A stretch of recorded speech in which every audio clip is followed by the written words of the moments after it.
누가복음 23장 42절 43절 말씀입니다.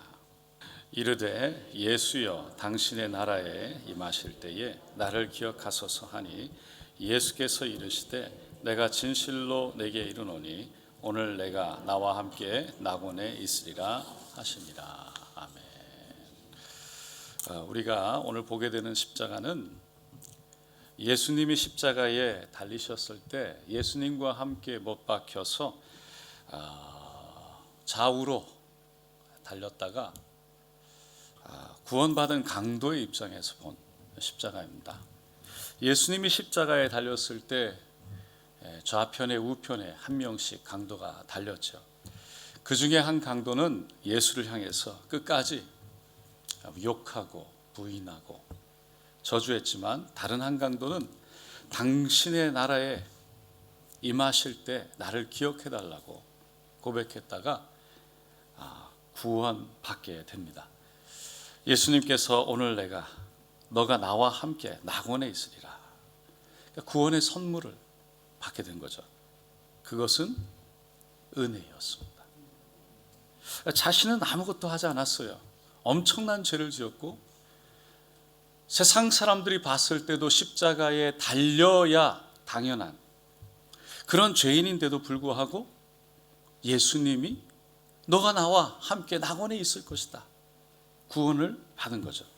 필립 얀시가 쓴 놀라운 하나님의 은혜라는 책에 보면 이런 이야기가 나와요. 영국에서 열린 비교 종교학 회의에서 세계 각국 전문가들이 기독교 신앙의 독특성이 무엇인가를 놓고 논의하는 시간이 있었대요.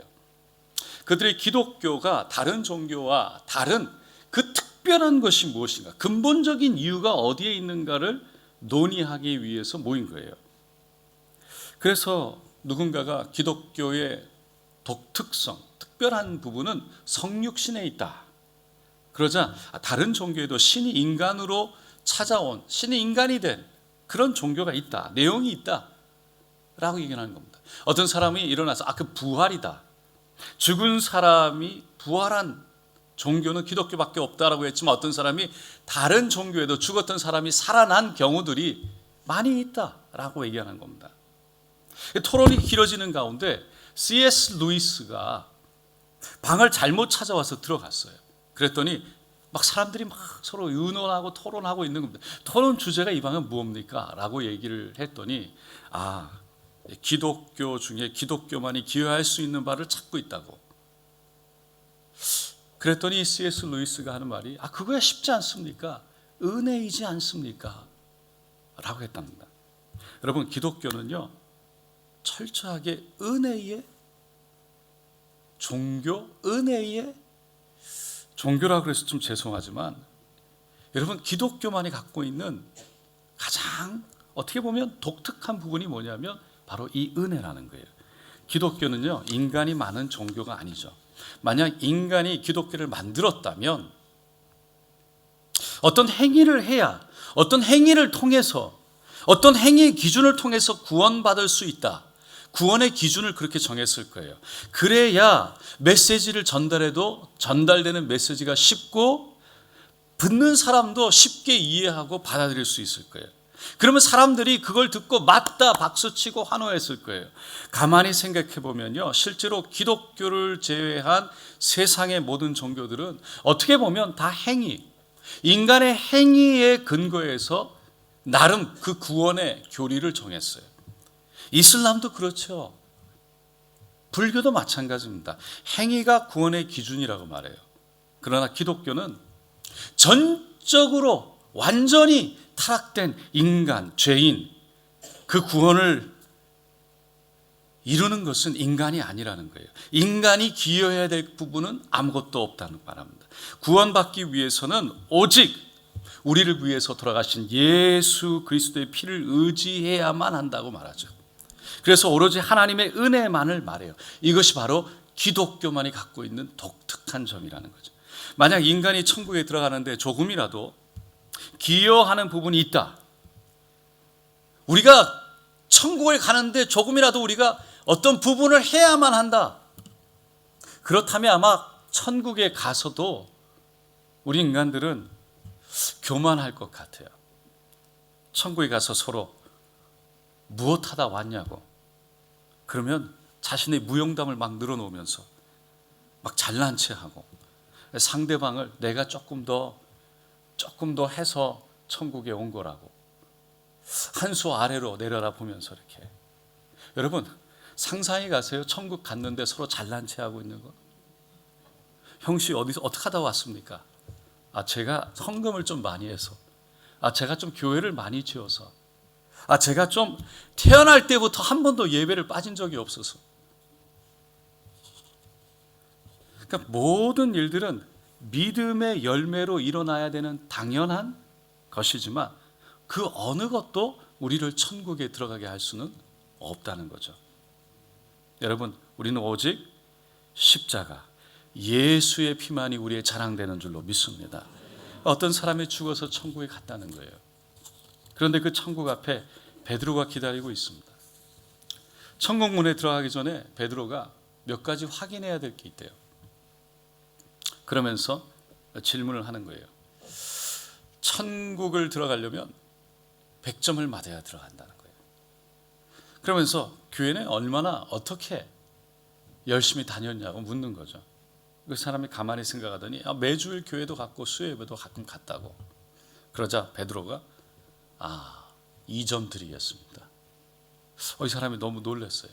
주일 예배를 한 번도 안 빠졌는데 어떻게 2점이요? 꽤 점수가 나올 줄 알았는데 당황하는 거죠. 베드로가 물었어요. 그럼 헌금은 잘 꼬박꼬박 내셨고요. 예, 11조를 제가 절대 빠지지 않고 제 수입에 꼬박꼬박 하나님께 드렸습니다. 3점 받으시겠습니다. 너무 놀란 거예요. 그 외엔 다른 게 없습니까? 고개를 갸우뚱하면서 지금 제가 당장 생각이 나는 게 없는데 가끔 다른 사람들, 어려운 사람들을 돕기도 했습니다. 그렇군요. 3점 더 드리죠. 그 외에는 뭐 더 보탤 게 없나요? 이 사람이 너무 놀랐어요. 이렇게 하면 제가 내세울 게 아무것도 없는데요. 어떡하죠? 이런 식이면 정말 하나님의 은혜 아니고는 들어갈 수 없겠습니다. 예수님 좀 도와주세요. 그리고 자리에 툴썩 주저앉았어요. 그랬더니 베드로가 그제서야 박수를 치면서 100점입니다.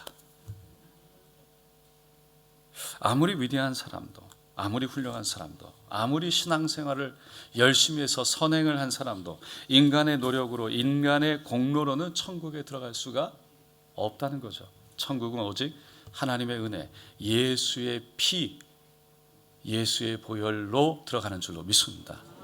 만약에 천국 들어가는 것이 우리 개인적인 노력으로 들어갈 수 있다, 그렇게 생각한다면 예수님이 우리를 위해서 흘리신 모든 그 보혈의 그 피가, 그 보혈의 공로가 부족하다는 뜻을 말하는 거예요. 그것은 예수님을 욕되게 하는 겁니다. 예를 들어서 만약에 호주 수상이 여러분을 저녁 만찬회의에 초대해서 특별 행사를 마치고 여러분이 이제 나가는데 수상이 문 앞에서 이제 배웅을 하는 거죠. 나가면서 수상의 손을 꼭 붙잡으면서 수상님, 이렇게 큰 행사를, 이렇게 큰 만찬을 준비하시느라 얼마나 고생이 많았습니다. 그리고 큰 돈이 들어갔을 것 같은데 제가 조금 보태고 싶습니다. 그리고서는 지갑을 탁 열더니 5불짜리 한 장 딱 내놓는 거죠. 그 5불짜리를 내놓는 것을 보면서 그 수상이 어떤 마음이 들까요? 이 사람이 장난하나? 모욕감을 느낄 거예요. 무례하다고 생각될 거예요.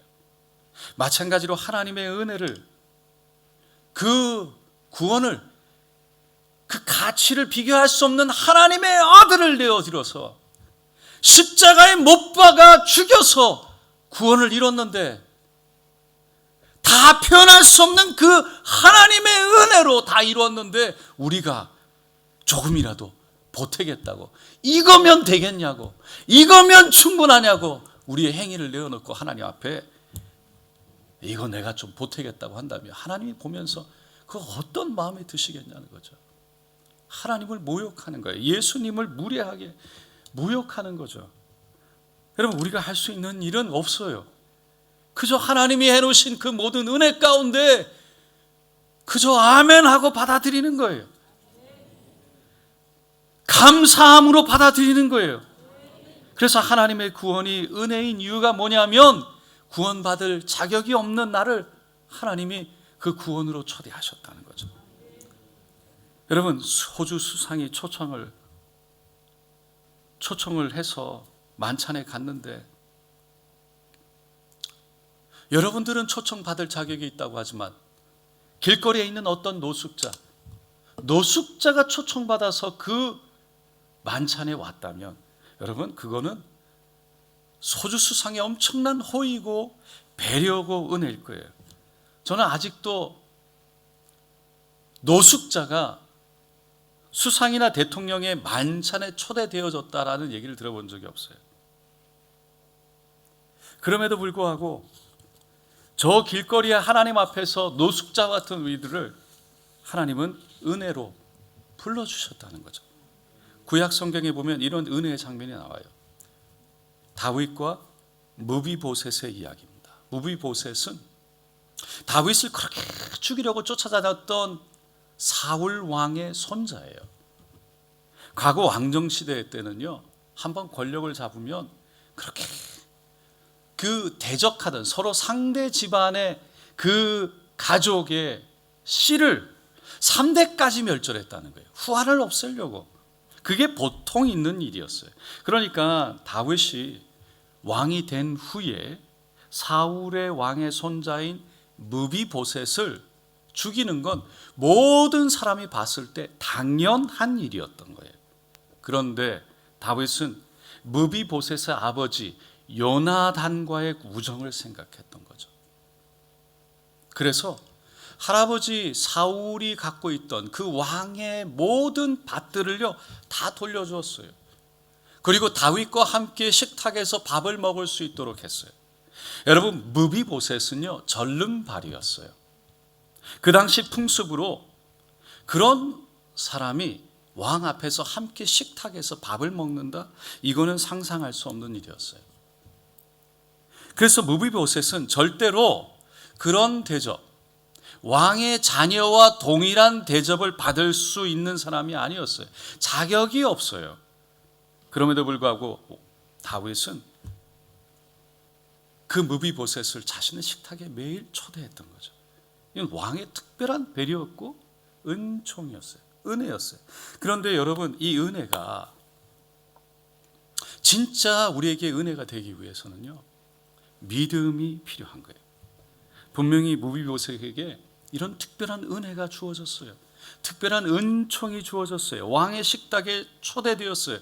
그런데 그것을 믿음으로 감사함으로 받아들이지 않고 그 자리에 나가지 않았다면 은혜가 은혜 될 수 없는 거죠. 그 은혜를 누릴 수가 없는 거예요. 마찬가지로 2000년 전에 예수님이 나를 위해 십자가를 지셨지만, 그래서 우리를 그 십자가 은혜의 구원의 그 길로 초대하지만 그 십자가를 받아들이지 않고 그 십자가를 나를 향한 나의 죄를 위해서 예수님이 달리신 그 은혜의 십자가로 그 자리에 나가지 않는다면 구원의 은혜를 누릴 수가 없다는 거예요. 그래서 기독교는 은혜를 말하면서 그 은혜에 대해서 믿음을 강조하는 거죠. 오늘 본문을 보면 마지막 순간 2명의 강도 중에 오직 한 사람만 구원을 받았습니다. 왜 그랬습니까? 구원받은 사람은 믿음이 있었고 구원받지 못한 사람은 예수를 믿지 못했던 겁니다. 여러분, 믿음이 없이는 하나님의 은혜가 은혜되지 못하고 그 은혜를 누릴 수가 없다는 거예요. 에베소서 2장 8절에 너희는 그 은혜에 의하여 믿음으로 말미암아 구원을 받았으니 이것은 너희에게서 난 것이 아니요 하나님의 선물이라. 구원은 하나님의 선물입니다. 그런데 그 구원이 구원되기 위한 것은 바로 믿음인 줄로 믿습니다. 2000년 전에 유대 땅에 십자가에 못 박혀 돌아가신 예수, 그 예수가 나의 주님이 되신다는 사실을 믿음으로, 여러분 이 사실을 믿으시는 분은 아멘 하시기 바랍니다. 자유주의 신학의 영향으로 십자가 사건을 믿지 못한 채 목사가 되었다는 윌리엄 쿠퍼라는 분이 있어요. 그는 고난 주간에 토요일 날 교회에 가서 완성되어진 주보, 내일 성도들에게 전해져야 될 이 주보를 보다가 구원을 받았다고 합니다.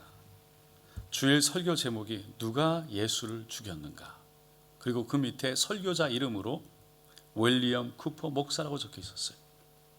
누가 예수를 죽였는가, 밑에 윌리엄 쿠퍼 목사. 그 주보를 한참 바라보다가 자신의 죄가 깨달아졌어요. 내가 예수를 죽였구나. 내 죄가 예수를 죽였구나. 예수님이 나의 죄 때문에 십자가에 지셨구나. 십자가에 달렸구나. 그러면서 눈물이 나고 통곡이 나고 그 예수가 나를 위해 죽었다고 고백하고 주님을 나의 구주로 고백했다는 거예요. 이것이 하나님의 은혜인 줄로 믿습니다. 예수님의 십자가 사건이 나의 사건으로 믿어지는 게 은혜라는 거예요. 감리교 운동 창시자, 처음 만들었던 요한 웨슬레. 어느 날 기도하다가 잠이 들었는데 꿈속에 황금길을 찬란한 보석길을 따라 올라가다가 하늘나라에 도착을 했는데 천사가 하나 나와서 마중하더래요. 정중하게 인사를 하고. 웨슬레가 천사를 따라가다가 이 세상에 살면서, 저 세상에 살면서 내가 궁금했던 게 있는데, 그러면서 물었다는 겁니다. 천사님, 나와 함께 그렇게 열심으로 내던 감리교에 있던 성도들, 나와 함께 감리교를 이루었던 성도들이 하늘나라에 얼마나 와 있습니까? 감리교로 창시해서 감리교 운동을 일으켰으니까 그거에 대해서 큰 자부심을 갖고 있었어요. 그래서 천사의 대답을 아주 기대하며 기다렸대요. 근데 천사가 하늘 생명책을 쭉 훑어보더니 감리교인들은 한 명도 없는데요. 그 말에 웨슬레가 너무 충격을 받았어요. 그 기록하다가 스스로 반성을 하는 거예요. 내 교리가 좀 잘못됐나? 실망을 합니다. 그리고는 자신의 교리와 쌍벽을 이뤘던, 경쟁을 이뤘던 칼빈의 교리를 따랐던 장로교, 내가 우습게 생각했는데, 그러면서 생각하기를, 천사님, 그러면 장로교인은 얼마나 됩니까? 천사가 다시 생명책을 쫙 훑어보더니 장로교인도 한 명도 없는데요. 웨슬레가 더 놀랐어요. 그럼 종교개혁이 실패했다는 건가?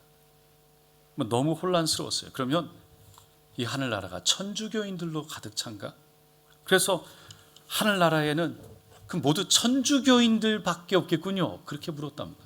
천사가 생명책을 또 훑더니 천주교인도 아무도 없는데요.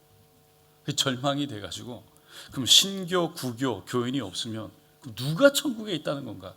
그럼 불교인가? 해교도인들인가? 막 이러고, 그럼 그들은 얼마 됩니까? 막 물었더니 천사가 웃으면서 이 생명책을 딱 덮고는, 하늘나라는 예수를 구주로 영접한 사람만 들어옵니다. 사랑하는 성도 여러분, 우리는 내세울 거 예수밖에 없는 줄로 믿습니다. 우리의 자랑은 오직 예수입니다. 그래서 우리의 열심도, 우리의 봉사도, 우리의 행위도 아니고, 우리가 내세울 건 우리의 십자가. 그래서 우리의 은혜는 오직 하나님의 그 십자가 은혜밖에 없다는 거예요. 여러분, 예수를 바라보며 천국을 향해서 오늘도 믿음으로 그 예수를 향해서 한 걸음 내딛는 저 여러분 되시기를 예수님의 이름으로 축원드립니다.